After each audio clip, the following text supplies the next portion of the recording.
जय हिंद दोस्तों, Sandeep tricky math special YouTube channel में आप सभी का स्वागत है। एसएससी जीडी कांस्टेबल 2021 18 नवंबर फर्स्ट शिफ्ट में पूछे गए सभी प्रश्नों के आंसर जानेंगे, तो आप बस वीडियो को अंत तक जरूर देखेगा और अपना आंसर मिलाते चलेगा। और आपका एग्जाम नहीं हुआ है तो आप इसी प्रश्न को देखकर तैयारी कर सकते हैं। तो चलिए बारी बारी से देखते हैं प्रश्नों को।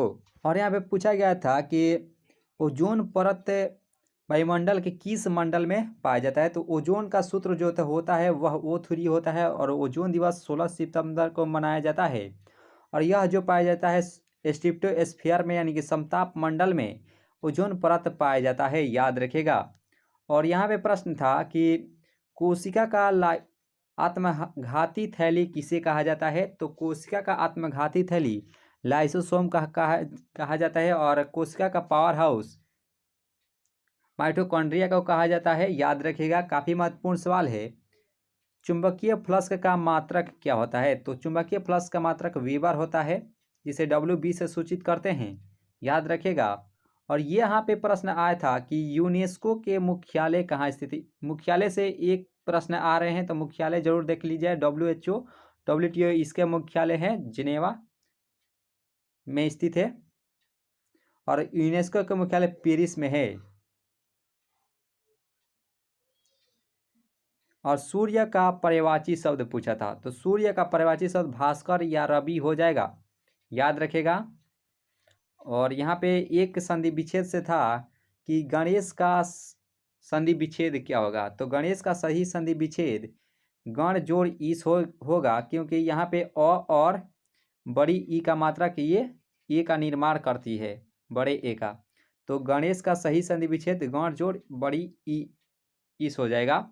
और यहाँ प्रश्न था कि भारत के संविधान में कितने अनुसूचियां हैं वर्तमान में। तो अनुसूचियां अभी तक 12 है, यानी कि ऑप्शन में दिया था ऑप्शन नंबर बी, इसका सही हो जाता। तो भारत के संविधान में अनुसूचियां 12 हैं, याद रखिएगा। और यहाँ पे रीजनिंग से प्रश्न था कि विद्यालय, अध्यापक और छात्र, इसका चित्र कैसे बनेगा।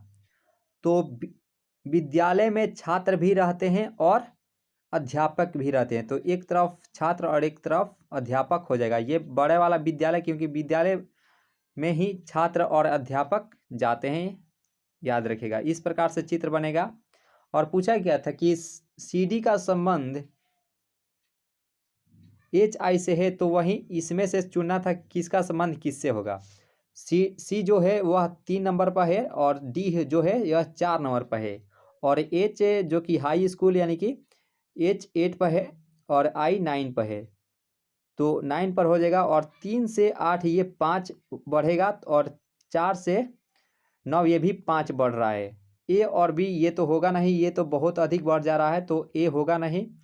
K 11 पर किंग्स 11, L 12 और N 14 और O 15, तो ये तो होगा नहीं, क्योंकि 5 5 बढ़ना चाहिए। तो P और Q बचा, तो P Q और यहाँ पे N और O दिया गया है। तो P 16 और Q 17,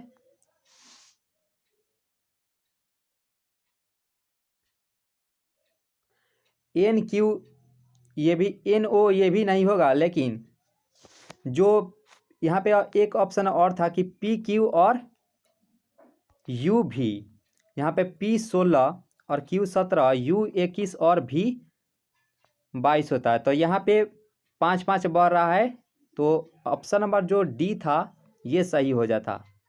तो इस प्रकार से ज्ञात कर सकते थे 5 5 बढ़ रहा है। और यहाँ पे मैथ से जो सवाल था कि एक घोड़े को 1100 रुपया में खरीद कर 12% लाभ पर बेचा गया, तो विक्रय मूल्य क्या होगा। तो 12% लाभ पूछा गया है, तो 1100 पर हुआ है, तो 12% 112 और ये 12% 100 हो जाएगा परसेंट के लिए। तो 2 जीरो से 2 जीरो, जब 11 में 12 से गुना करेंगे तो 1232 हो जाएगा। अगर वहीं लाभ में अगर रुपया पूछता तो 232 रुपया इसका सही आंसर हो जाता, लेकिन यहाँ पे विक्रय मूल्य पूछा है, तो विक्रय मूल्य कुल 1232 रुपया में बेचा है। और यहाँ पे एक नृत्य से प्रश्न था कि लावड़ी नृत्य कहाँ का है। तो यह महाराष्ट्र का है। और शुद्ध शब्द भारतीय का शुद्ध शब्द पूछा गया था। क्या ये भारतीय सही होगा या ये भारतीय? तो ऑप्शन नंबर जो बी है इसका सही आंसर हो जाएगा, ये भारतीय सही है। नेक्स्ट प्रश्न है, और यहाँ पे प्रश्न था कि दुधवा राष्ट्रीय उद्यान कहाँ स्थित है? तो दुधवा राष्ट्रीय उद्यान यह उत्तर प्रदेश में स्थित है। और वाल्मीकि राष्ट्रीय उद्यान पूछेगा आने वाले एग्जाम में तो वह बिहार में स्थित है, याद रखेगा। और ईद का चांद होना मुहावरे का अर्थ क्या होता है? तो बहुत दिनों बाद दिखाई देना ईद का चांद होने मुहावरे का सही अर्थ होता है। और आकाश का विलोम शब्द पूछा है, तो आकाश का विलोम शब्द पाताल होता है, याद रखेगा। और यहाँ पूछा गया था कि आँख का तारा होना मुहावरे का अर्थ क्या होता है? तो आँख का तारा होना मुहावरे का सही अर्थ हो जाएगा प्रिय होना, यानी कि सबसे अधिक प्रिय होना, याद रखिएगा। मुहावरे से 3 सवाल पूछे गए थे और पर्यायवाची शब्द से 3 सवाल पूछे गए थे। इतना ही स्टूडेंटों के द्वारा बताया गया था। तो अगर इससे अधिक आपको मालूम होगा तो आप कमेंट बॉक्स में आप बता सकते हैं कि कौन कौन से प्रश्न और आए थे, तो आपके लिए वीडियो प्रोवाइड कर दिया जाएगा। अगर सेशन अच्छी लगी हो तो इसे लाइक ज़रूर कीजिएगा और चैनल पर नए जुड़े हों तो ज़रूर सब्सक्राइब कीजिएगा।